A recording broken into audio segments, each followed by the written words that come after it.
Nós estamos estudando o capítulo 21 do Deuteronômio. Isso. Nós começamos este capítulo na última live, vimos alguns tópicos que são bem interessantes desse capítulo, mas nós ainda temos alguns assuntos para tratar dele que são extremamente impactantes. E a gente vai hoje dando continuidade para os nossos estudos, vendo a sequência. Nós paramos no item 14. Eu opto, estou precisando operar, professor. Nós paramos no 14, agora nós vamos para o 15. Então, quem quiser acompanhar, nós vamos para o item 15 do capítulo 21 de Deuteronômio.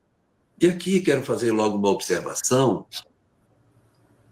que nesse período não estava consagrado dentro do judaísmo a ideia da monogamia, tá?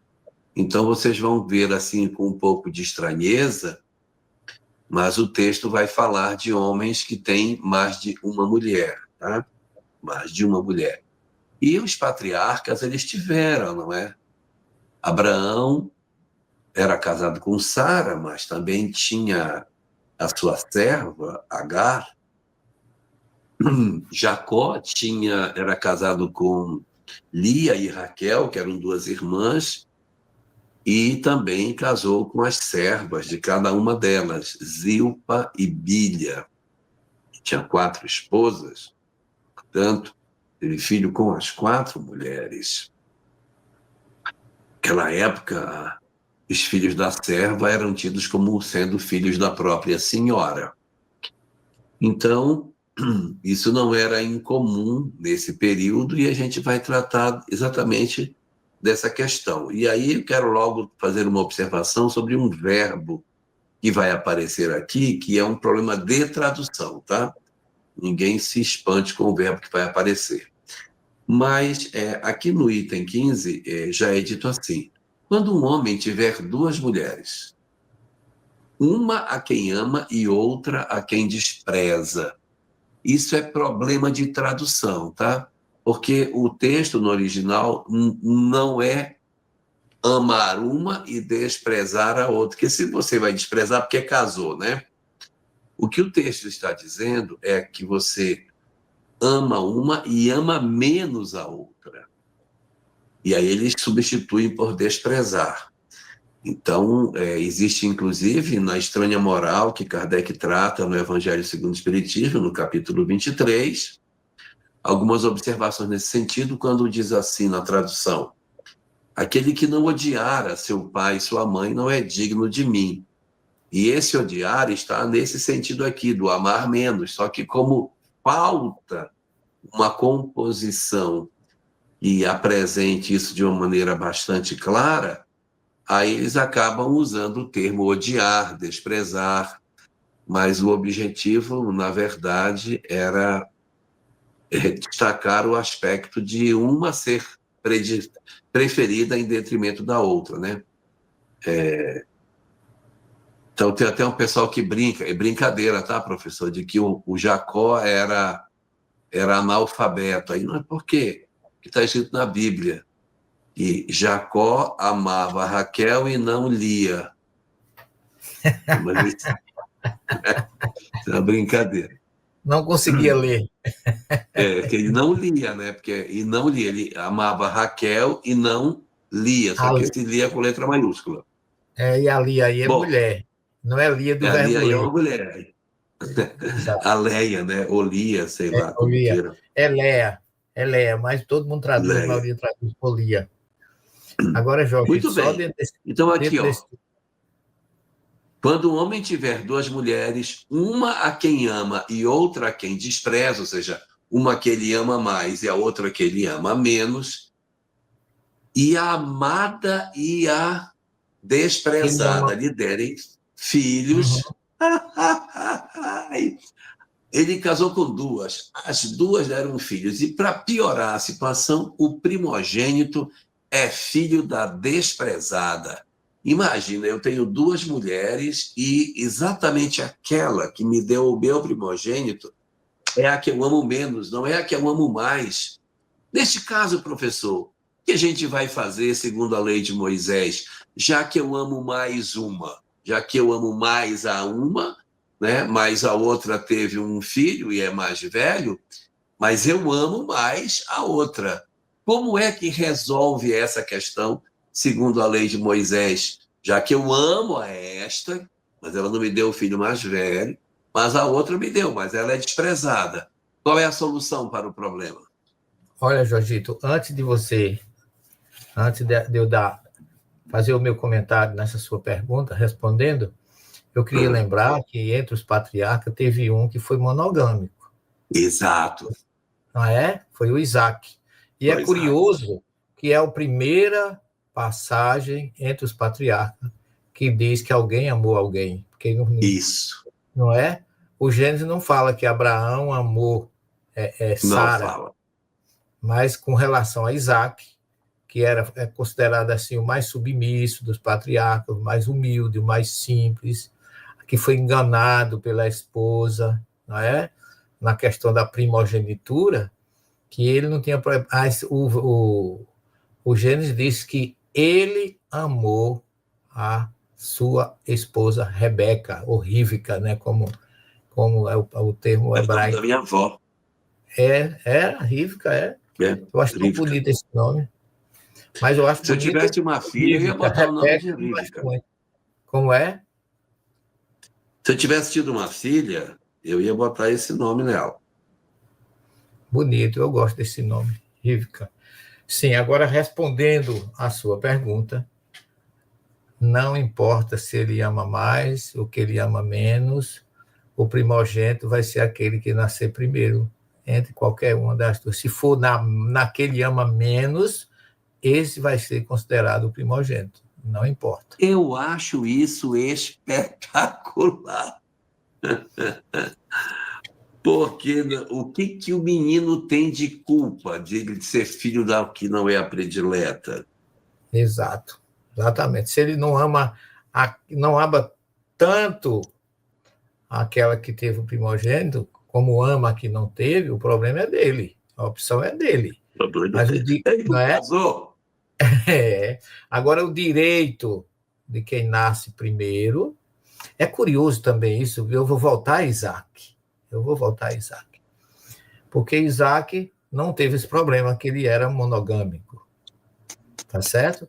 Mas a primogenitura dele foi trocada, segundo a história, que devia ser de Esaú, não é? E ele perdeu. Esaú perdeu a primogenitura para Jacó. Foi trocado em cima e foi trocado embaixo, né? Agora, eu tive conversando com o Rabino, numa certa ocasião, e eu fiz essa pergunta a ele, como é que Deus tinha permitido que acontecesse isso na Torá, e ele deu uma resposta tão curiosa, Jorgito. Ele disse assim, não, Jacó é o primogênito, e não Esaú. Eu disse, mas por quê? Porque Jacó foi gerado primeiro, por isso que saiu depois. Se você coloca duas bolas num canudo, a que você botou primeiro é que sai por último. Então, a nidação ou a fixação de Jacó no útero aconteceu antes da de Esaú. Então, ele é o verdadeiro primogênito. O que é que você acha dessa resposta? Eu achei fantástica. Essa explicação eu ouço desde menino na minha casa, né? Porque essa era uma pergunta muito feita, né, em casa.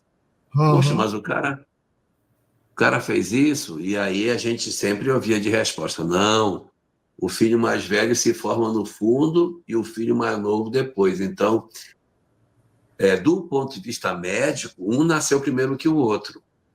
É porque saiu primeiro, mas não foi o primeiro gerado, né? Mas isso aí é o que eu acho interessante. Segundo o judaísmo, o primogênito, para fins religiosos, é o que saiu depois. Que é o Jacó. O senhor não é o primeiro filho, não, né? Não sou. Não sou o primogênito. O meu primogênito foi um irmão que também tem o meu nome, mesmo nome que eu. Severino. Mas entre Severino e eu, teve uma mulher, uma irmã. Agora, eu sou o primogênito da segunda família. Tá certo? Porque meu pai não era polígamo, não, mas ele casou 2 vezes na mesma família. Ele casou com a minha tia, que viveu com ela até 1944, e ela, em 1944, morreu de parto do 17º filho. E aí ele casa com minha mãe, que em 9 anos teve mais 10 filhos. Quer dizer, meu pai gerou 27 filhos e ainda criou um neto, porque achou que foi pouco a família, né? Lá em casa era menino que eu dizia, eu costumava brincar dizendo que 1 quilo de menino na minha casa não valia nada, porque tinha menino demais. Uma coisa que hoje não acontece na sociedade atual, né? Mas minha família tinha assim, um caráter judaico, ninguém sabia o que era anticoncepcional, nem controle de família, nada. Foi uma época, e eu agradeço muito a Deus por isso, né? Porque meu pai permitiu que a gente viesse em abundância, né? E a minha primeira sociedade educativa realmente foi a minha família, por causa da hierarquia, porque tínhamos uma hierarquia, os mais velhos mandavam na gente, na expressão, né? Eles tinham autoridade sobre nós, que era meu pai que dava, e aí daquele que desobedecesse. Então eu fico me lembrando que nada acontece na natureza que seja errado. Mas o que você está me dizendo aí, Jorgito, demonstra mais uma vez o nosso desconhecimento, nós do Ocidente, do que é judaísmo. Porque quando o Rabino me deu essa resposta, eu vim ter essa resposta já depois de 50 anos, em Jerusalém, já educado, já teólogo, e eu desconhecia isso. A teologia que eu aprendi aqui no Ocidente é que houve um erro do próprio Deus de determinar essa questão da primogenitura, quando a mãe de Jacó e Esaú mudou, mas não foi. Ela deu a Ela corrigiu, né? Ela corrigiu, exatamente. Mas tem uma coisa. Sim. Na minha casa, eu sempre ouvi isso para a resposta da primogenitura, né? De Jacó. Mas eu nunca ouvi uma resposta para a primogenitura de Ismael e Isaac. Porque ali também, primogênito seria Ismael, né? Não Isaac, que foi o primeiro. E mesmo eles tendo sido expulsos, isso não tira dele a primogenitura, que os árabes defendem com unhas e dentes, porque eles dizem que os descendentes de Abraão, os legítimos, são a linhagem de Ismael, e que a Caaba, né, segundo o conceito do islamismo, a Caaba foi construída por por Ismael e Abraão, que teriam sido eles que edificaram a Caaba. E ainda tem mais uma outra coisa que os árabes dizem. Mas dá licença, explica aí para as pessoas que estão nos assistindo o que é Caaba, porque pouca gente, né, conhece. Pode ser que a maioria conheça, tudo bem, mas não é todo mundo que sabe o significado da Caaba para o povo do islamismo, né? Então você deve, porque é algo realmente importante que seja explicado. Os muçulmanos, quando eles estão fazendo orações, eles têm que se curvar para Meca. Então, o muçulmano, ele tem que saber para onde fica Meca para que ele se curve para Meca. Mas se ele estiver em Meca, ele se curva para onde? Que ele já está em Meca.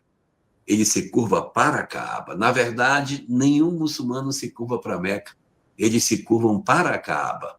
Então, a Caaba é uma construção que é um cubo.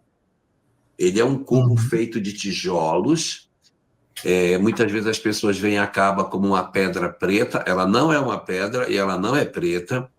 Ela é uma construção de tijolos. Ela tem uma cor marrom, mas ela está sistematicamente vestida com um pano preto. Então, como a gente vê sempre ela coberta pelo pano preto, o pano preto, as pessoas acham que ela é um imenso cubo preto. Não é? São tijolos que foram assentados por alguém e construiu um ambiente. Ele não é muito grande, acaba... Eu vou chutar aqui, tá? Não sei as medidas dela, ela deve ter uns 10 por 10 por 10 por 10. Ela é um cubo. 100 metros quadrados. Ela deve ter mais ou menos isso, 10 por 10 por 10 de altura. Algo no gênero. É grande, viu? Ela é mais ou menos isso. E a Caaba, ela foi edificada segundo a tradição dos muçulmanos. Quem edificou a Caaba foi Abraão, junto com seu filho Ismael. E ela tem uma particularidade. Em um dos cantos da Caaba, assim, uma das esquinas dela, foi colocada uma pedra que caiu do céu. Uma pedra que caiu do céu, eles juntaram e edificaram. Ela é uma pedra que ela não é certinha com os tijolos. Se você pegar o desenho da Caaba... O Adriano, vê se você consegue achar aí uma imagem da Caaba. Deve ter da na Caaba com o pano levantado, que aí você vê os tijolos. E aí dá para ver, num dos cantos dela, que tem uma pedra, é uma pedra toda irregular, que foi posta na esquina, que foi uma pedra que caiu do céu. Né? Então, o meteorito caiu, e eles acharam bonito o meteorito e botaram no cantinho dessa Caaba. A Caaba, ela era um objeto de muita reverência religiosa. Ali na Caaba ficavam os deuses, todos os deuses dos árabes, suas imagens ficavam guardados dentro da Caaba. As pessoas ali iam adorar os vários deuses.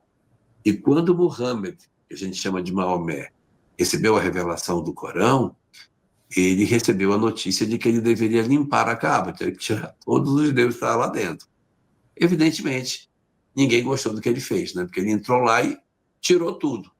Hoje a Caaba é absolutamente limpa, não tem nada lá dentro.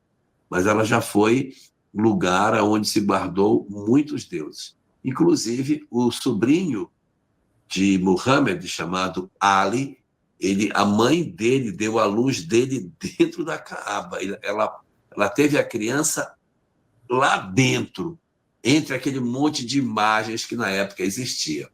Depois, Muhammad, já adulto, inicia um trabalho de, vamos dizer assim, limpeza, né, espiritual da Caaba.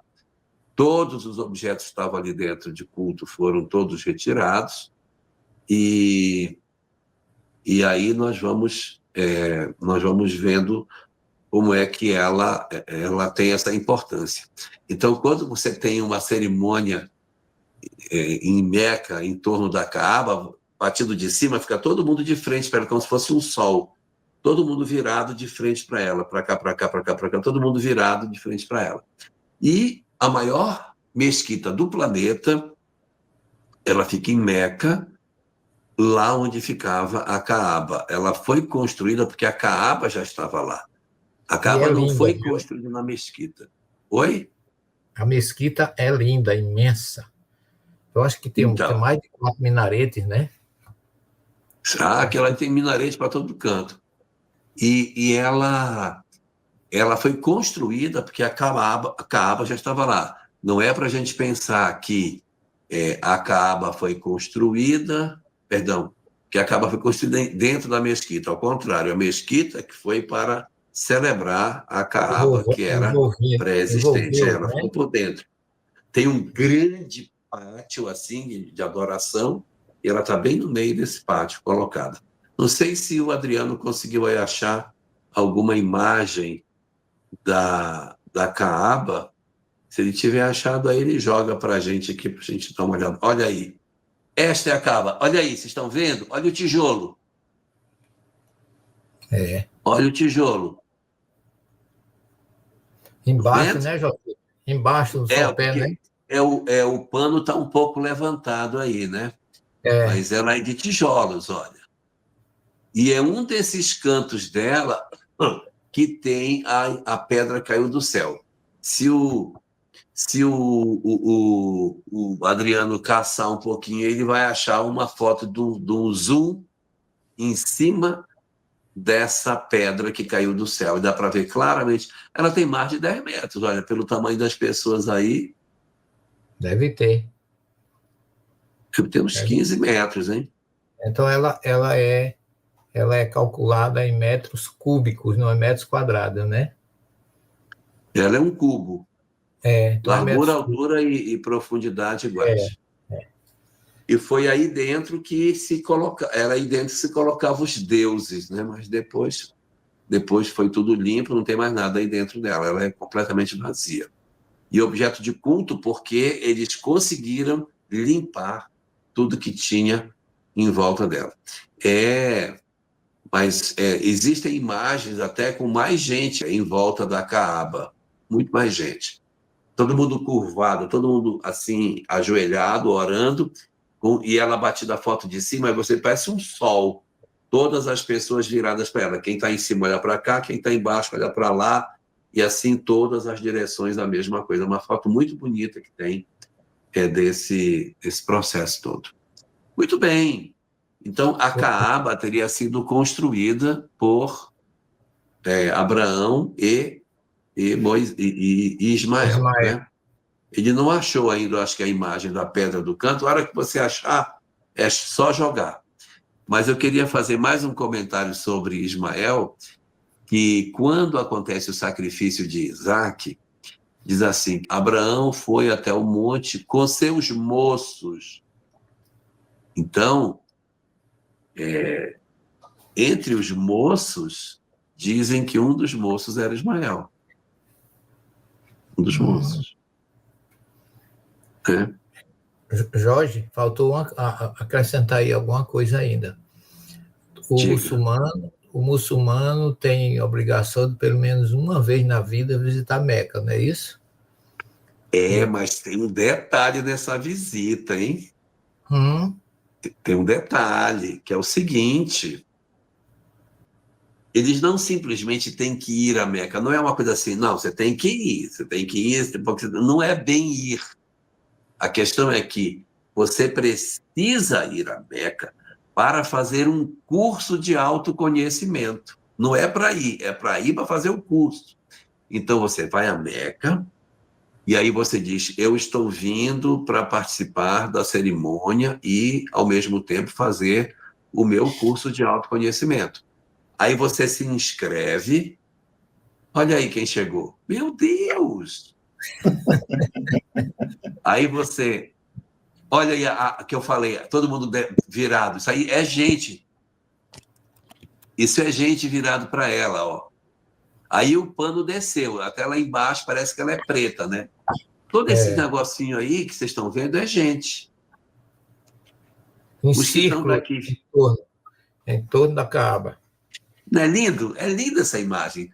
Todos eles virados para o mesmo objeto. Uma coisa magnífica essa foto. E olha o alinhamento dos círculos, o alinhamento que tem. Não tem ninguém fora do alinhamento. Tem o primeiro círculo, o segundo círculo. São pré-desenhados, né? Parece que desenhou, né? Daqui a pouco o Adriano ainda vai achar da pedra do canto a pedra caiu do céu, que está no canto da Caaba. Bota assim, meteorito Caaba, que vai aparecer. Então, eles não simplesmente têm que ir a Meca. Isso não é só assim, não, o cara tem que ir. Ele tem que ir para fazer o seu curso de autoconhecimento. Então, ele fica lá, no tempo que ele estiver, ele vai fazer meditação, ele vai refletir, quem sou eu, qual o propósito da minha vida, por que eu estou aqui, o valor das coisas, e ele vai ter que se despir do orgulho, da vaidade, da prepotência, e se aproximar dos valores espirituais que o Islã apresenta. Depois que ele fizer essa viagem e fizer esse trabalho de autoconhecimento, ele vai poder usar uma touquinha branca. Se você vê um muçulmano com aquela touquinha branca na cabeça, é porque ele já fez essa peregrinação e fez o curso de autoconhecimento. E aí, para que ele seja reconhecido, ele recebe um título que chama-se Hajj. O Álvaro indo a Meca e fazendo esse trabalho, ele não é mais Álvaro, ele é Hajj Álvaro. Ele ganha um título de Hajj. Um título a mais. Então, todo mundo que tem o título de Hajj é uma pessoa que já mergulhou em si mesma, e os demais reverenciam porque ele foi no fundo do seu eu buscar as suas verdades espirituais. Jorgito, Mas é isso. Antes da gente saudar o Álvaro, eu quero concluir aí, porque você falou que onde eles estão, eles fazem oração voltado para Meca, para Caaba, não é isso? Isso o muçulmano e o judeu. Aí! Essa é a pedra do canto, tá vendo? O cara puxou um pouco do pano e está mostrando essa pedra que tem no cantinho da Caaba. Que é um essa meteorito pedra aí. Tem um meteorito aí atrás. Essa peça protege o meteorito, essa peça de metal aí. Tem outras também que dá para ver um pouquinho mais de longe, aí você vê ela é meio saliente assim no ponto final. Não sabia, não. Ô, Jorgito. Ela caiu do céu. Eles fazem a sua peregrinação a Meca, eles oram sempre voltados para Meca, Caaba, e o judeu ora voltado para onde? O Álvaro é que sabe. Para Jerusalém. Onde ele estiver, voltado para Jerusalém. E se eu estiver em Jerusalém? Aí você vai se virar para o templo. Para o templo. Entendeu? E aonde você está no mundo, toda a sinagoga, aonde fica o Aron HaKodesh, a arca sagrada, onde fica o rolo de Torá, ali todos voltados para eles estão voltados para Jerusalém. Se vocês perceberem, o Kodesh HaKodashim, ele é um cubo também, tem 9 côvados assim, 9 assim, 9 assim, né? E aí a Caaba também é um cubo, tá? Só para botar mais minhoca na cabeça de vocês. Os dois são cubos. Me permita uma observação. Eu me lembrei de um detalhe aqui. Tem acho que ainda existe um frigorífico aqui em Goiás que exporta carne no Oriente Médio. E um dos requisitos para que essa carne seja aceita é que a construção que foi feita ela é voltada para Meca. Exato. E tem todo um ritual que é feito em relação a lá o abate, enfim, para que essa carne seja aceita lá no Oriente Médio, viu? Tem essa situação aí. E alguns frigoríficos também tem carne kasher, que segue a lei do livro de Levítico, né? E é interessante que para o muçulmano, a carne halal, ela precisa ser abatida por um monoteísta. Então, o muçulmano, ele consome a carne kasher, mas o judeu não consome a carne halal, porque tem regras e leis muito específicas. Mas eu tenho muitos amigos que não halal, mas que trabalharam e trabalham em frigoríficos aqui no Brasil para carne kasher, que sigam essas leis, né? Aí, olha aí a Caaba, como ela é por dentro, tá vendo? E olha a pedra aí no canto. E como vocês chegaram na Caaba? A gente chegou na Caaba por causa da... Nós chegamos na Caaba por causa de Ismael, que primogenitude. Foi. A primogenitude, porque nós estávamos falando da primogenitude. O cara tem 2 esposas e uma é desprezada, a outra é amada, mas a desprezada teve o primeiro filho. É ele que é o primogênito. E aí não foi que o o filho Álvaro da falou. amada. Aí Jorgito Mas falou aí, que o filho da escrava de Abraão, Agar, ou Aga, é Ismael, e que ele é o primogênito. E que os árabes falam que Abraão, junto com Ismael, foi quem construiu a Caaba. Por isso que a Caaba entrou no estudo da noite. É que a gente também tem que se lembrar que o Islã é muito mais recente que o próprio, muito mais recente que o próprio cristianismo. Então, o Islã é uma religião bastante nova. E assim, eu tenho alguns alertas feitos por Emmanuel sobre a psicografia e o equívoco mediúnico de Maomé, descrito no livro A Caminho da Luz, onde a Emmanuel nos apresenta que Maomé foi um profeta que, lamentavelmente, um médium que, lamentavelmente, falhou e se perdeu, por exemplo, na sexualidade, com a questão de Poligamia, né, também? poligamia e casamentos com mulheres com garotas, né? E também se perde em poder. Então, se a gente é rígido com os nossos médiuns, muitas vezes, eu só deixo um alerta sobre o Alcorão, que é trazido por Emmanuel. Não estou dizendo, não estou desprezando, mas estou colocando na luz da doutrina espírita.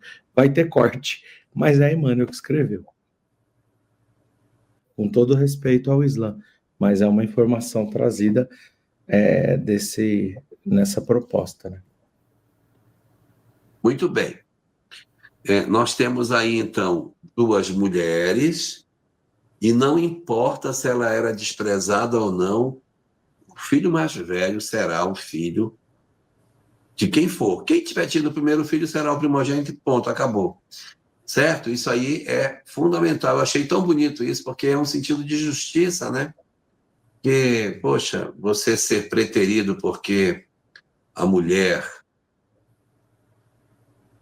é uma e é outra.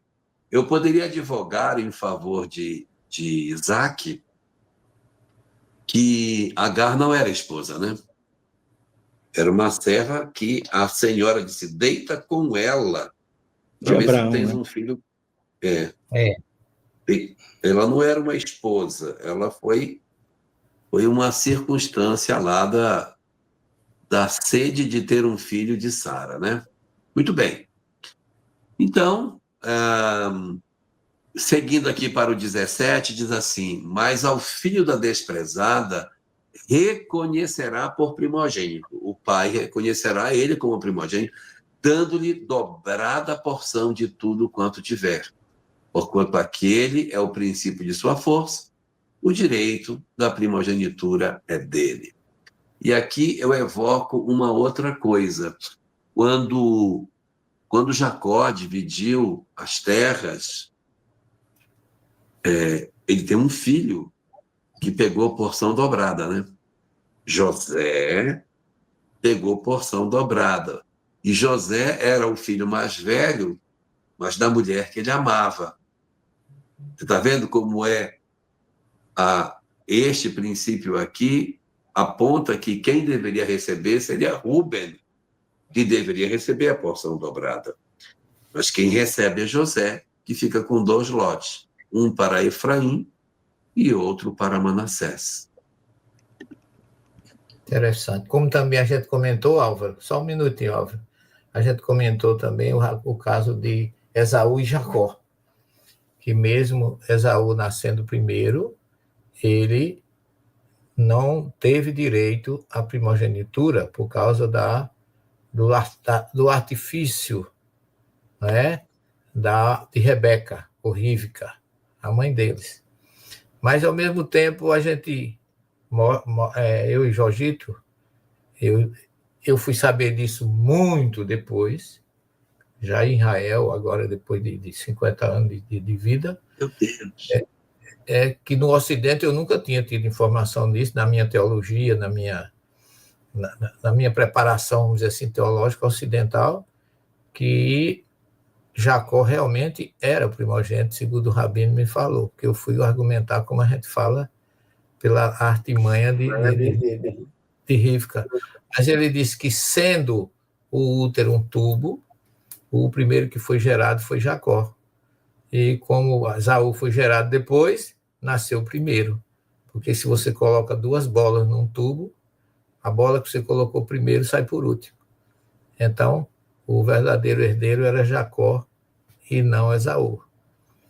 E aí eu fui falar para Jorgito disse, isso a gente aqui aprendeu isso ainda na infância, quando era menino já se falava disso. Quando eu era garoto em casa eu já ouvia isso. Mas eu só fui ouvir, mesmo com curso de teologia, estudando em seminário, estudando em um ambiente teológico, cristão ocidental, eu desconhecia essa observação, que como da área biológica, da área humana, né, que eu fiz a minha preparação do meu curso todo na universidade para medicina, e eu nunca ouvi falar. Eu hoje sei disso, né? Pela anidação, pela fecundação, que eu estudei muito embriogênese, tudo isso. Grandes obras de Junqueira e Zago, toda pessoa da área de saúde conhece que essas obras são muito importantes no estudo da embriologia. Mas isso, biologicamente, cientificamente, é correto. Tá certo? O que é gerar a primeira nidação foi de Jacó e não de Esaú. É que assim, esse conceito de Toledot, de gerações, é um conceito bastante semita, bastante judaico, e ele é tão importante que no judaísmo que Mateus começa o evangelho dessa forma, trazendo as Toledot, né, no primeiro capítulo, trazendo as gerações de Jesus. Agora, o interessante é que, como o professor disse, lá no caso de Esav e Jacó, Esaú e Jacó, existe uma questão que vamos dizer, a Erushá, a herança, deveria ser de Caim. Mas Caim, vamos assim dizer, ele estava no mundo, ele estava de maneira menos comprometida. Então, os Midrashim... Também é primogênito, né? Oi? Caim é primogênito. Então, mas não recebe a herança. Ele é primogênito, mas não recebe a herança. Por quê? Aí quem faz a leitura literal fala, porque Jacó foi lá. Agora eu pergunto, vou fazer uma seguinte pergunta. Jerônimo Mendonça, que era cego dos 2 olhos, entrava alguém e ele chamava a pessoa pelo nome, sem nunca ter visto a pessoa na vida, por muitas vezes. Você imagina quando você está falando de um espírito ao nível de Isaac. Está falando de um espírito que ali é intitulado todo uma parábola sobre o sacrifício para demonstrar a grandiosidade desse espírito que trabalha com pós, que tem uma missão espiritual. Agora, quando ele vai receber, quando vai ser dada a hereditariedade, quando vai ser dada a Yerushá, ali nós vamos encontrar Jacó recebendo. E Rivka protegendo, defendendo esse processo. Então, a Yerushá seria como se dissesse assim, uma pessoa tem 3 filhos e ele quer deixar uma empresa. Você tem um que é um bom vivan, que é o mais velho, e você tem um dedicado administrador. Para quem você deixa? A sua hereditariedade. É nesse sentido, essa hereditariedade. Aquele que recebe, não necessariamente é o mais velho. Mesmo porque no caso de Caim, ele vendeu a primogenitura por um prato de lentilha. Foi. Então, isso também é um processo parabólico, mas quer dizer, ele não estava nem aí por isso. Não dava importância. Ele tinha fome, eu até entendo ele. Só porque ele tinha fome, ele vendeu a primogenitura, ele desprezou as questões espirituais. Então, eu acho que tem algo nesse sentido, porque Ismael, sem sombra de dúvidas, o governador do nosso Brasil, governador espiritual, alcança a sua condição e já deveria obter elevada condição espiritual. Mas uma tarefa surge de antemão, como o princípio de tudo, como na história com Abraão, né? Então eu só, assim, ressaltaria isso.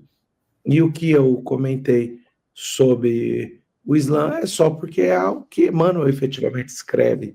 Eu tenho muitos amigos no Islã e tenho profundo respeito por todas as religiosidades, mas eu trouxe aquilo não em tom de provocação a ninguém, mas apenas de conceituar o que Emmanuel escreve. Então, eu acredito que tem algumas coisas, assim como a Igreja Católica, né, precisou de reformas, o cristianismo precisou de reformas, assim como a gente vê esses processos naturalmente ocorrendo como do homem. O homem em si, não é a essência da religião, se desvia, porque a essência do islamismo eu tenho certeza que é pura, como a essência de todas as religiões. Mas os excessos humanos necessitam de correções. Quando isso atenta contra um atributo divino, é um dos conceitos utilizados por Kardec. Quando algo atenta sobre o conteúdo divino, sobre um atributo, uma qualidade de Deus, a gente precisa de refletir sobre isso. Então eu vou dizer da seguinte forma: o conteúdo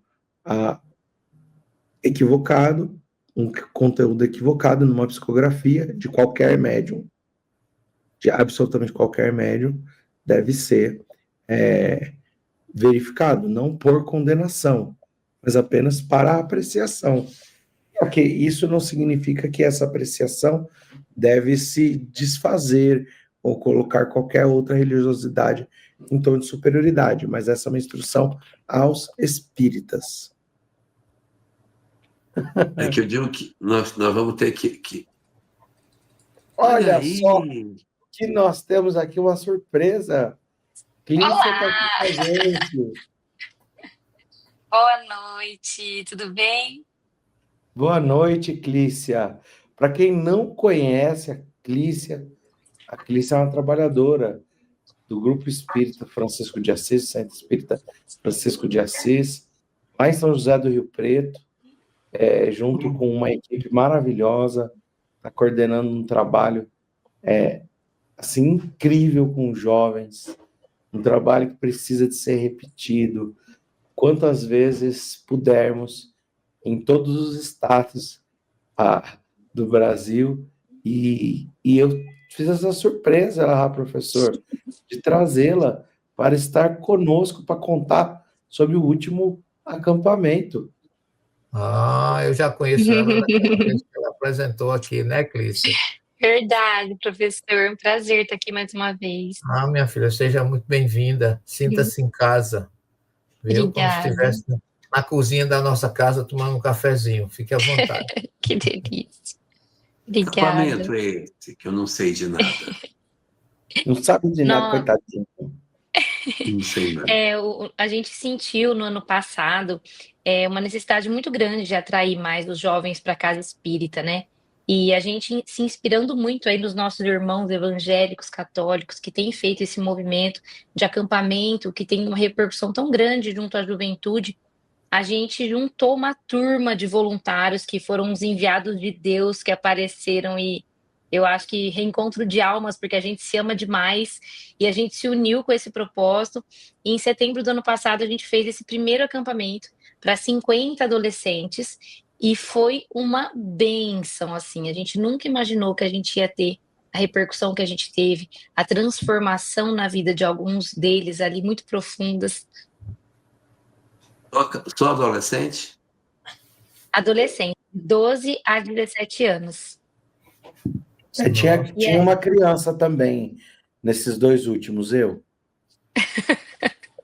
E aí a gente fez o segundo acampamento em abril, o Álvaro veio, participou com a gente, conheceu, e aí agora que a gente acabou de fazer o terceiro, que foi um grande sucesso, o Álvaro veio como nosso padrinho, a gente teve 90 adolescentes, e a gente faz uma divisão, né, deles ali em equipes, então cada equipe tem 2 padrinhos, né, um padrinho e uma madrinha, e o Álvaro e a Júlia foram padrinhos da equipe, participaram com a gente do início ao fim, e foi incrível. Assim, quando a gente planeja, a gente acha que vai ser muito bom, mas a gente não calcula. Quando a gente chega lá, acho que é o momento que a espiritualidade atua, e a gente só sendo instrumento até ali, e aí as coisas acontecem, e é muito transformador para eles, para nós. E é realmente um projeto que a gente quer muito replicar, né? No primeiro que a gente fez, foi a maior dificuldade para ter inscrição.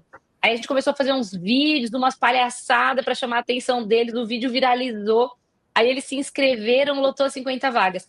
Nesse, a gente abriu as inscrições, em 38 minutos esgotaram as 90 vagas que a gente tinha colocado, e foi assim, foi uma bênção, né, Álvaro? Foi maravilhoso. O movimento espírita procura respostas para o trabalho com os jovens, e muitos trabalhos ocorrendo, mas a gente precisa de experiências de imersão, porque para todos nós, a experiência vale muito mais do que a retórica. Então, viver experiências junto à espiritualidade e com outros processos de afinidade e de amor marca as nossas vidas e traz o verdadeiro sentido, internaliza o espiritismo e o evangelho nos nossos corações. Então, me tornei um apoiador do trabalho de vocês, meninas. Padrinho. Oi? Um padrinho. Um padrinho. A nossa equipe era a equipe Mercúrio. Nossa, ganhamos muitos pontos. Nossa, quase ganhamos. Tava lá. Era o Ayrton Senna. Mas Mercúrio era muito veloz, né? Mercúrio era o deus da velocidade. Ficamos na lanterninha, ela e quase tudo. Ah, foi? Eles deram. Mas assim, é indiferente. A gente cria um Mas amor. você sabe que vocês quase ganharam a brincadeira noturna, porque as equipes precisavam, em algum momento do desafio, doar ponto para outra equipe. E todo mundo doou para a equipe do Álvaro, porque ela estava na lanterninha. Quem que não ganha ponto?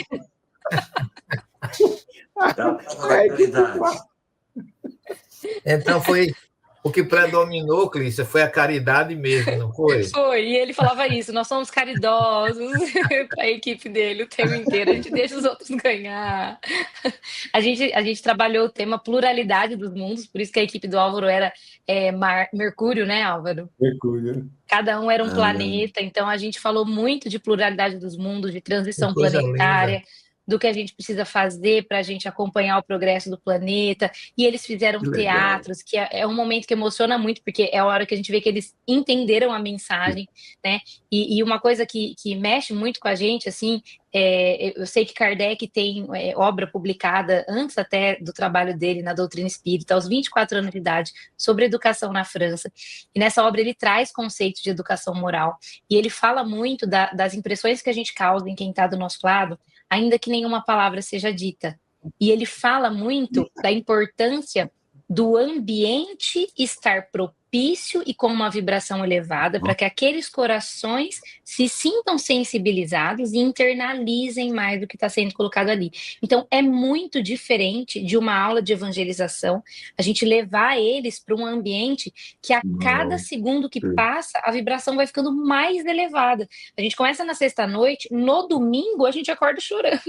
Eu acordei, sentei no sofá e eu vendo todos os voluntários que estavam deitados ali na sala comigo, dormindo de qualquer qualquer jeito, o corpo meio para fora do colchão, o pé maior que a cama, o dormindo no sofá. Eu olhei e falei, meu Deus, de onde essas pessoas vieram? E eu fiquei muito emocionada. Então, assim, o dia já amanhece numa vibração muito elevada. E isso faz com que eles sejam mais tocados no coração, né? E façam amizades. É tão importante para a juventude sentir que ela pertence a um grupo. Para eles isso é muito importante, é muito intenso. E ali as amizades que criam, a confiança que eles criam entre eles e entre nós é muito forte. Hoje o centro estava, gente, bombando, assim. O pessoal estava entrando dentro do centro falando, o que está acontecendo aqui? Porque foi todo mundo com a camiseta, a gente subiu lá na frente para agradecer todo mundo que ajudou, quem patrocinou o evento.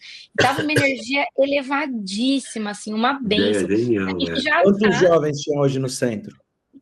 Nossa, eu nem sei te falar. Mais de 50, com certeza.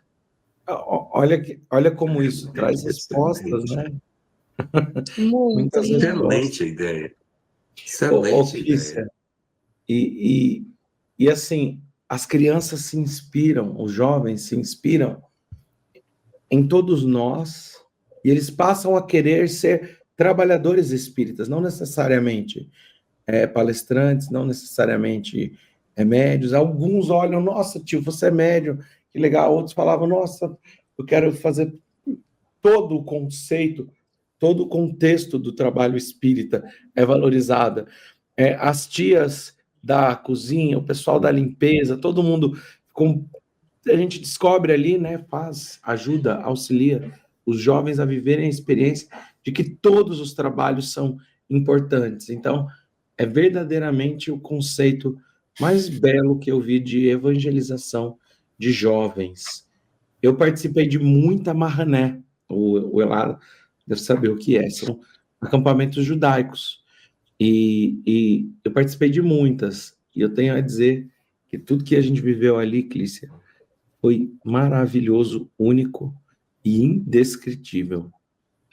É isso. Definiu muito bem. E a evolução que a gente viu de jovens que participaram do primeiro até o terceiro, 1 ano, vocês não têm ideia da evolução. Quando a gente fez o primeiro, eu olhei o cronograma, eu falei, tá lindo, vai ser ótimo, mas isso aqui não vai transformar a vida de ninguém, ninguém vai mudar da água para o vinho por causa disso.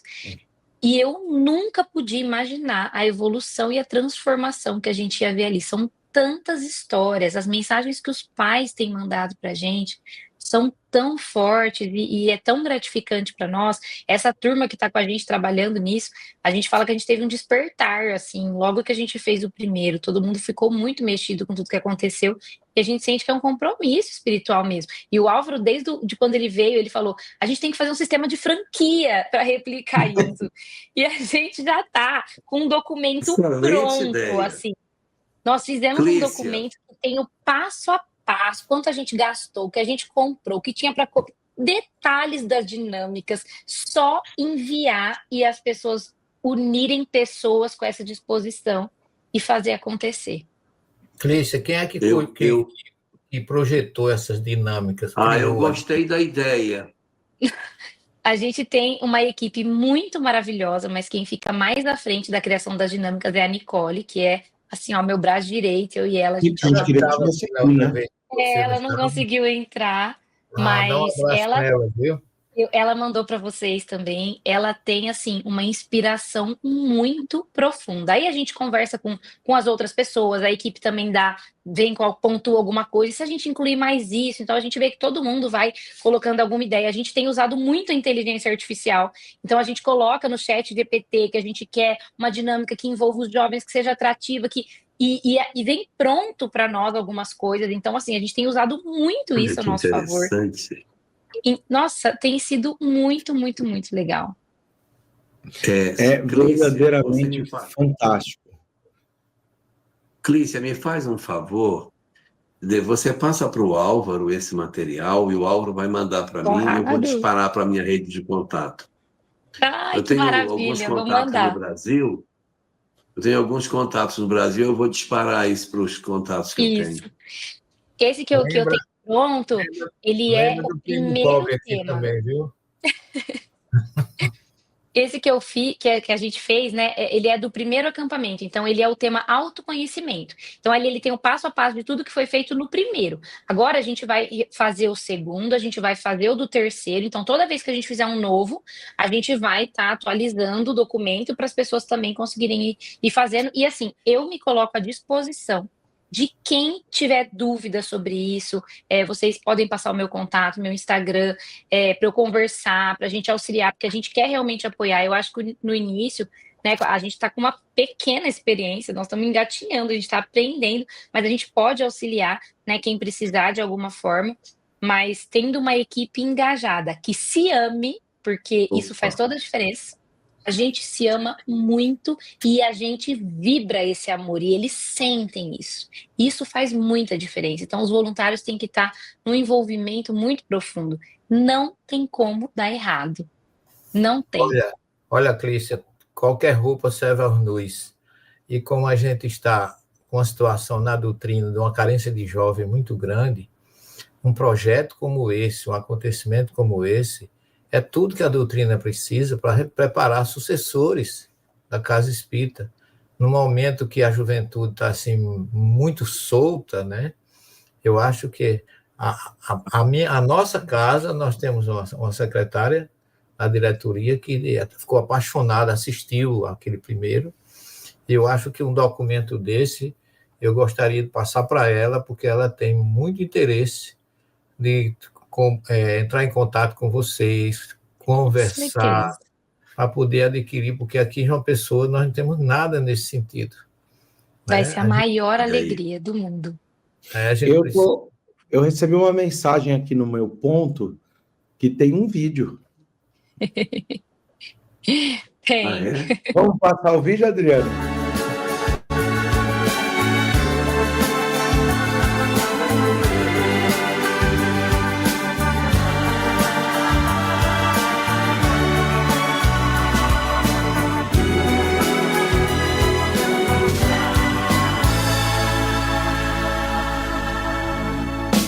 Quem espera que a vida seja feita de ilusão pode até ficar maluco ou morrer na solidão. É preciso ter cuidado pra mais tarde não sofrer. É preciso saber viver. Toda pedra no caminho você pode retirar. Numa flor que tem espinho você pode se arranhar. Se o bem e o mal existem, você pode escolher. É preciso saber viver. É preciso saber viver. É preciso saber viver. É preciso saber viver. Saber viver.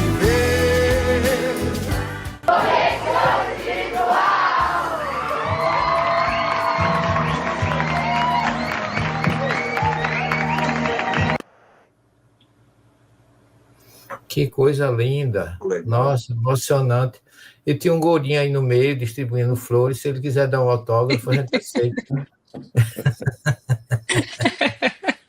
Olha, eu já contei.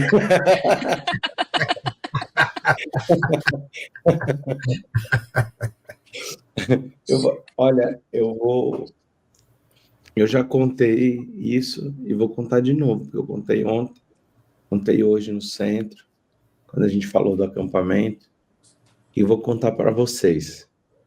O acampamento, bom, uma boa ação cobre uma multidão de pecados. Uma boa ação com amor é suficiente para mudar a nossa vida. Então, foram milhares de boas ações com muito amor ofertado, multiplicado por todas as vibrações ali presentes. Então, assim, eu tirei umas 1000 toneladas da minha consciência que me pesavam e descobri novos caminhos e novas formas de amar, de evangelizar. E nós fomos o acampamento passado, falamos sobre mediunidade, então muitos dos jovens nos procuraram nesse acampamento e falavam, conversavam sobre, muitos jovens médiuns, difícil achar hoje algum que não seja, mas muitos jovens médiuns, mas serviu para mim, assim, para eu descobrir, eu comentei isso lá no final do acampamento, nós, no Cisco de Luz, convivemos muito próximo dos espíritos. Então, a gente vai para as reuniões, o professor já esteve lá, a Clícia já esteve lá. É muito próximo, né, professor? Mesmo. A Clícia pode contar, quem sabe vocês. Os espíritos conversam com a gente, falam das nossas questões do dia a dia. E não é porque são dos inferiores, muito pelo contrário, são espíritos de alta nobreza. Quando aquelas crianças vinham falar sobre as questões da juventude, que já são temas ultrapassados para nós, a gente presta toda atenção, com todo o amor. E eu entendi que eles fazem isso conosco e nos acompanham no dia a dia, os bons espíritos, os benfeitores espirituais, pelo mesmo respeito que eu pude ter para cada uma das questões dos jovens. E eu falei ao final, eu disse, olha, talvez uma vez o tio Álvaro sou eu, a tia Cris, a tia Júlia, a tia Nicole, os tios, esses tios não estarão aqui, mas nós gostaríamos de acompanhar cada um desses jovens para sempre, pro resto da vida, e tá ali à disposição. Eu falei, olha, por mais que, da mesma forma que a gente vá para uma reunião, e talvez o espírito A ou B não vai estar, estará outro nos esperando. Eles estão aqui por nós, por amor. E assim, por amor, Clícia, voltaria 1000 vezes, 1001, se tivesse que viajar 5.000 quilômetros, tivesse que atravessar o mundo, tivesse que caminhar como Paulo, sabe, para estar aí com vocês. Contem comigo, porque que trabalho mais lindo, Elahá, professor, e todos nos ouvindo. Pois é, mandem para mim isso, que eu tento ver se eu disponibilizo esse material. Bom? A gente vai te mandar. Pode deixar. Viu, Álvaro? Para nossa casa aqui, eu vou mexer do que eu puder aqui. Em João Pessoa, o presidente da federação também é uma pessoa jovem ainda, poderia ser um divulgador. Exato, é gente boa demais. Ela conhece. Ele, inclusive, o pai dele foi meu colega de seminário. Ele hoje é presidente da federação e eu estou lá fazendo palestra em seminário com o Jorge. Nós dois, né, Jorge? Né? Então, a gente tem como divulgar isso, mostrar. Inclusive, esse filmezinho vocês devem mandar também. Isso. Né? Ter uma noção de como funciona o trabalho. Muito legal. É muito especial, gente. Muito especial. Eu me lembro no primeiro, acho que foi no primeiro que vocês fizeram o filme, que você está anunciando o acampamento, tem uma criança passando, e passa alguém, bota um saco plástico e leva a criança. Vai sim para o acampamento. A gente sempre faz uns vídeos, umas chamadas, assim, para chamar a atenção deles. Então, na hora que a gente foi anunciar que as inscrições estavam abertas, eu chegava, assim, para a jovenzinha no centro, eu falava, você tem compromisso dia 5, 6, 7 de setembro? Ela, não. Eu falei, agora você tem. Aí vinha 2 punhal, um saco preto, sequestrado e já levava embora. E eles adoram, eles morrem de rir. Olha, nos anos... um trabalho aos jovens, feito por jovens. Nos anos 80...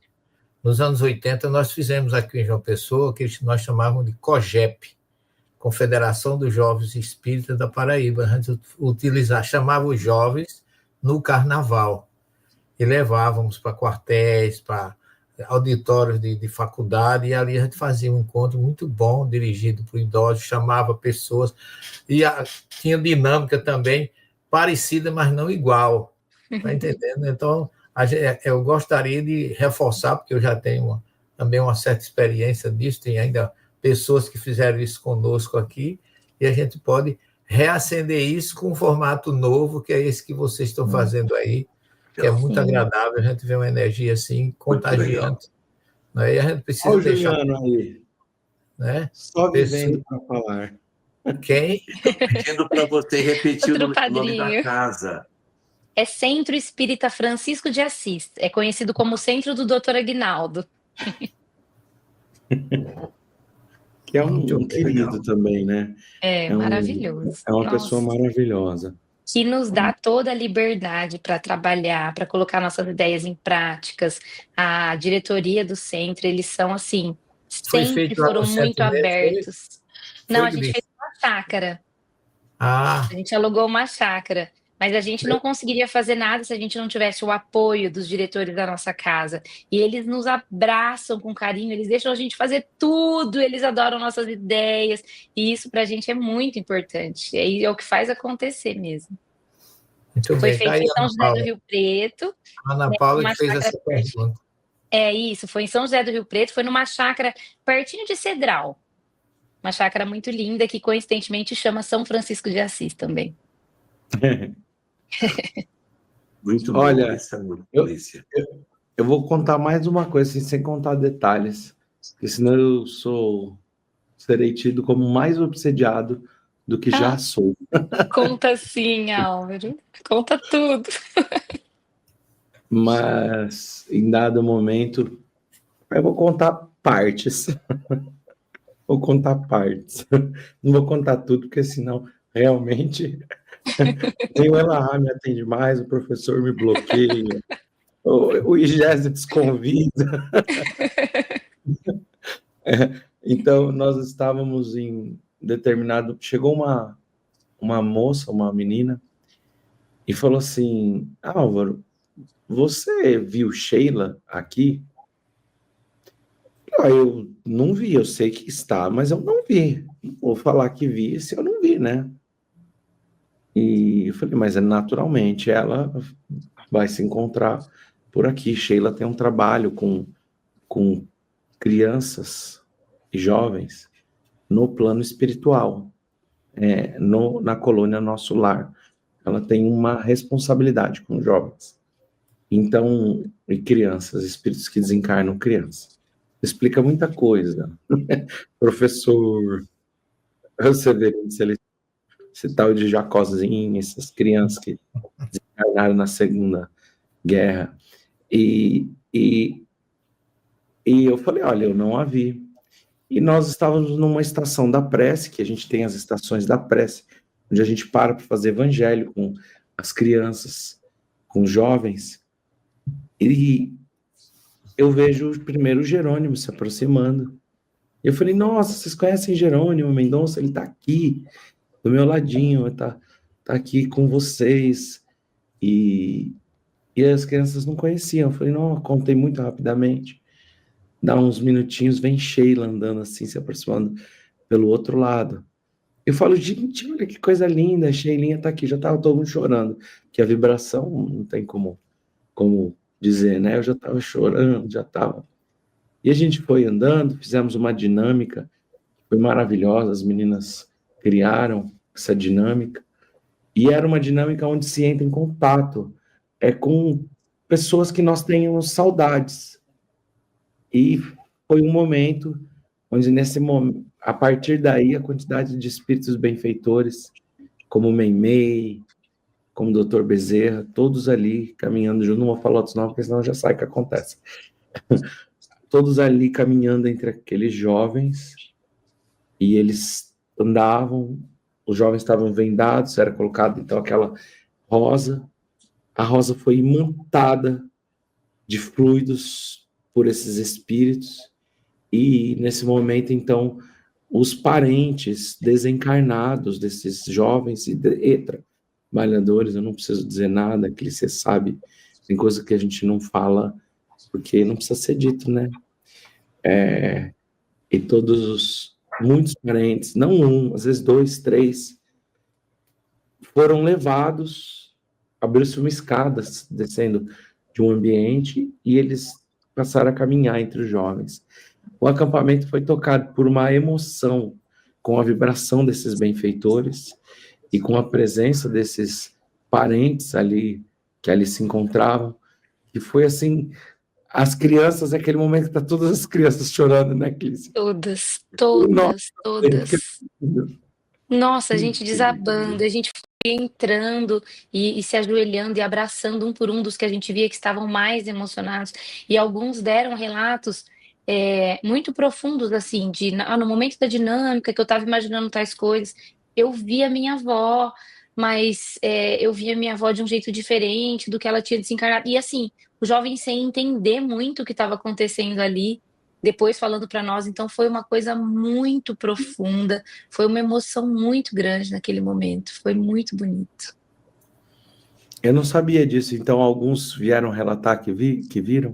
Sim, teve um que estava muito confuso, ele falou que quando, na dinâmica, ele tinha que abrir uma porta, né, na hora que ela falava, ele falou, eu entrei na casa da minha avó, e a minha avó, ela desencarnou de câncer, e ela estava muito magra, mas eu vi ela um pouquinho mais gordinha, com o cabelo um pouco mais curto, e ela falou para mim que não tinha mais doença no corpo dela, que ela tinha parado de fumar, e que ela estava muito bem, mas eu não consigo entender, não é ela, porque minha avó era ateia, ele ainda falou assim. E aí a madrinha dele, né, que estava acolhendo ele nesse momento, foi explicar para ele, né, porque ele estava muito confuso. E ele foi um dos que ficou mais emocionado, assim. Quando eu me aproximei dele, ele já falou: eu preciso ir na salinha do acolhimento, que a gente tem a salinha do acolhimento, que ele queria conversar, entender o que estava acontecendo. Então, foi um momento muito forte, assim, muito, muito forte para todos nós.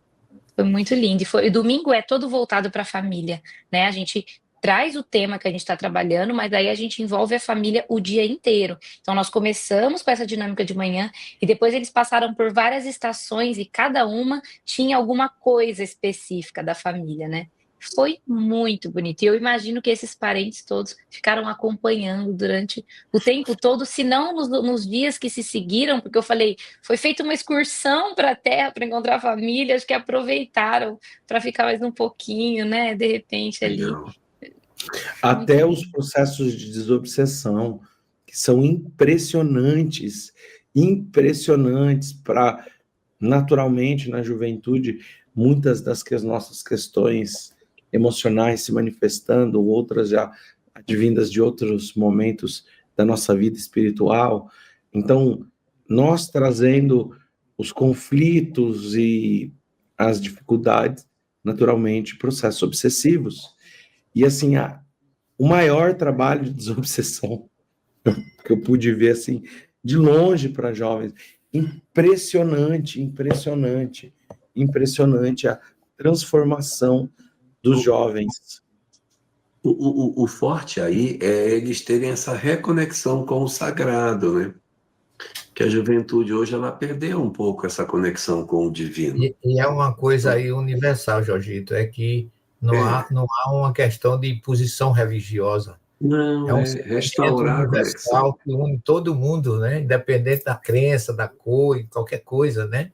É exatamente a fraternidade que explode, digamos assim, num sentimento superior a qualquer preconceito de qualquer natureza. É isso que a gente vê também. Muito bacana. Parabéns, coisa linda. Quero trazer aqui para Obrigada. Vamos levar para o Brasil inteiro. Então, assim, você manda isso para o Álvaro vai mandar para mim, eu vou mandar para os meus contatos que eu tenho. São só uns 10.500. A Estela pediu o nosso contato. A gente tem um Instagram, Estela, que é o @espiritizando, com 2 Os. Eu e as meninas, a Nicole, a Tamires, a gente cuida desse Instagram, que foi feito, voltado para jovem do início, mas os adultos começaram a gostar também muito. A gente tenta trazer ali a doutrina espírita de uma forma bem leve, a gente faz muitas brincadeiras, e a gente posta tudo sobre o acampamento ali. Então, ali, você pode também mandar mensagem para a gente, pedir o arquivo, que, se vocês quiserem, que a gente encaminha para vocês também. Eu coloquei... Vê se está certo, Adriana. Eu mandei uma mensagem aí, escrita espiritizando, se você quiser colocar para o pessoal, para ver o Instagram. Se alguém tiver dificuldade, quiser me chamar, eu passo o contato da Clícia para vocês. Esse é o... Vale a pena, professor. Os espíritos falaram, eu assisto. É verdade. Ai, meu Deus. Na reunião, ai, posso contar, Álvaro? Pode. Na reunião que eu tive o imenso prazer de estar com o Álvaro lá na quinta-feira, o Jacozinho conversou muito comigo e falou do acampamento. E aí, quando eu contei, ele perguntou o que eu fazia. No Espiritismo, eu falei que eu era evangelizador e que eu ajudava a organizar um acampamento. E aí, ele deu um grito, ele falou: Eu já fui! Eu falei: Não acredito! Fui, o médium foi, eu fui com ele, eu amei. E aí, depois, ele falou: Eu também vejo os vídeos e eu adoro. O médium assiste, eu também. Que lindo, que lindo. Nossa, foi muito legal. Foi muito bonito. Você não sabe que Jacozinho me disse, ele me aprontou lá no centro do Álvaro também. Ele disse: ele e o Álvaro fomos companheiros na antiga Cracóvia. Antes de vir para cá, nós todos nos encontramos lá. E que eu era a primeira vez que eu vinha para o Ocidente, era para trazer uma mensagem universal, sem nenhum processo de fechamento ou enclausuramento. Nossa. Eu me emocionei muito com as coisas que ele me disse. Nossa Senhora. Ele primeiro me pegou algumas peças, né? Ele é um menino. Faz isso. Ele é sapeca mesmo. Ele chegou a fazer assim. Primeiro ele disse assim: Vovô CC? Eu digo. Aí, pegou me chamando de Vovô CC. Aí alguém disse no grupo: Por que Vovô CC? De Severino ou de Celestino. Os dois. É C de Severino e C de Celestino. Então é Vovô CC. As duas coisas juntas. Aí começou a partir daí. Aí começou a dizer essas coisas, e daqui a pouco disse assim: eu sei quem a gente foi. Aí eu disse assim: não, você se o senhor sabe de onde o senhor veio, quem é que o senhor foi? Aí eu disse: Jacozinho, eu não tenho interesse de saber quem eu fui, não, porque essas coisas boas hoje aqui presente, quanto mais no meu passado. Eu quero tocar o barco daqui para frente. Ele falou. Assim, aí disse: mas eu sei uma coisa da gente muito interessante. Aí eu disse assim: quer saber? Aí eu disse: já que você está insistindo, eu quero saber. Aí ele disse assim: vocês estão vendo? Ninguém quer saber de nada, mas quando a gente fala da curiosidade, todo mundo se entrega. Aí eu caí. Ele é fantástico, maravilhoso. Muito, demais. E só para explicar, ele mesmo explica isso muitas vezes. É um espírito que desencarnou com 7 anos de idade num campo de concentração, provavelmente Auschwitz ou Treblinka. E nesse momento, ele se manifesta como é usual nas reuniões de efeito físico. Então, a Ana Prado manifestava um espírito chamado Marujinho. O Peixotinho manifestava-se um espírito... Oi? A Ana Prado tinha um outro que chamava João. João, que aqui esse não era como... Mas como o João era adulto. O Marujinho o João era adulto. Okay, era criança, O Fidelinho, que era um garoto carioca, filho de uma escrava, se eu não estou enganando aqui, ou ele foi escravo também, ou ele foi filho de uma escrava, ele se manifestava como Fidelinho. Ele falou: não, eu posso me manifestar como adulto, mas ele falou: eu tenho uma função nessa roupagem para trazer a pureza, a doçura, para as pessoas liberarem ocitocina, altas concentrações de ocitocina durante a fala desse espírito, para que depois da ocitocina tudo se torne mais as formas de pensamentos se tornem menos agressivas ao ectoplasma, que é sensível ao pensamento. Então fica doce os fluidos liberados por todos ali na sala, e ali é onde o processo ocorre. Perfeito. Perfeito.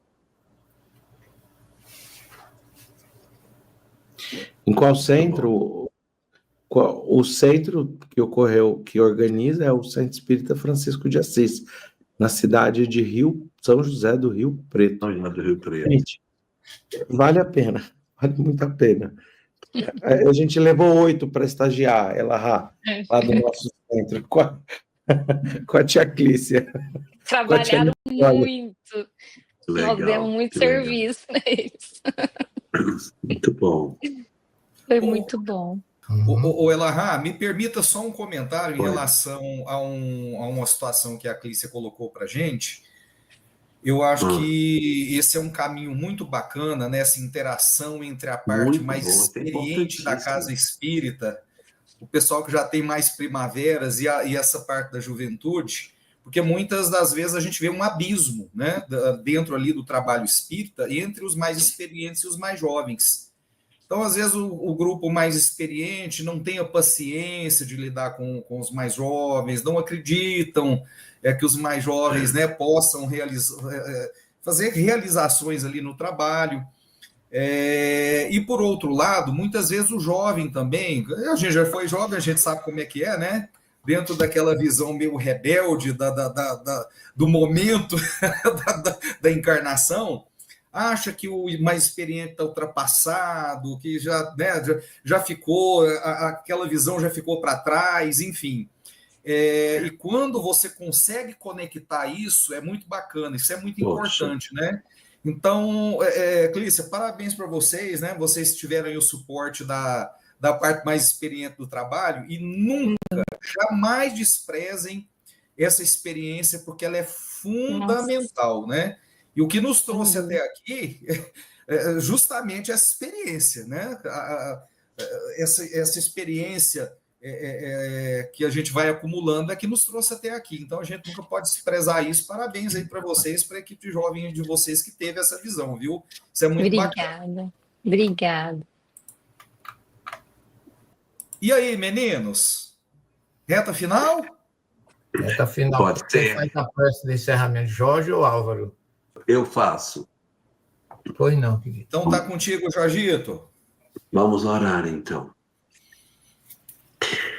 Querido Senhor, diante das oportunidades de esclarecimento que Tu nos concedeste na noite de hoje, de podermos revisitar textos tão antigos, mas que nos trouxeram tantas reflexões sobre as nossas condutas, nós queremos Te render graças e Te pedir que Tu nos protejas, a fim de que saibamos fazer o melhor uso possível dos saberes aqui colocados.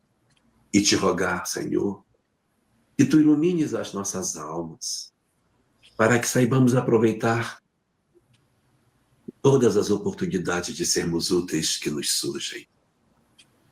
Dá-nos a lucidez para aproveitarmos todas as ideias que nos surgem para a divulgação da mensagem espírita e para o fortalecimento das atividades da Casa Espírita.